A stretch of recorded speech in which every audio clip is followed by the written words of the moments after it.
So for AASHTO T166, this specification determines our bulk specific gravity of our asphalt, of our compacted asphalt mixture. The equipment needed for this test will need a bulk station and a scale. Also needed will be a thermometer to measure the temperature of your water bath, which is also needed, and a timer. The water bath temperature for this specification is 25 degrees Celsius plus or minus a half a degree. There will be 3 different weights that we'll take for this test.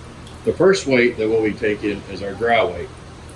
So for our dry weight, just make sure your scale is zeroed out. Place your sample on the scale and record the weight. After the dry weight is recorded, we will now determine the underwater weight. Place your compacted asphalt sample on the holder in your water bath and start your timer. The time underwater to determine your underwater weight should be 3 to 5 minutes. Keep in mind while your sample is underwater that your sample and holder should not be touching the sides of the water bath or dragging on the bottom of the water bath. If this happens to be the case, it will give you incorrect weights and will give you an incorrect GMD value. After your 3 to 5 minutes is up and your scale balances out, record your underwater weight.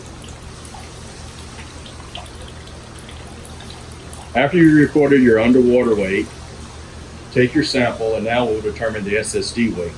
To do this, you must place the sample on a dampened towel, lock your sample, and then place your sample on the scale to get your SSD weight.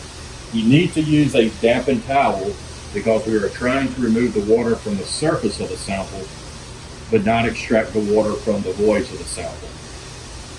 If you were to use a dry towel, you could possibly remove some of the water that are in the voids of your sample. So you should always use a damp towel for determining your SSD weight. The specification actually states that they consider a damp towel to be a wet towel that no more water can be wrung out. After you recorded your SSD weight, you have your 3 weights needed to calculate your bulk specific gravity of your compacted asphalt mixture.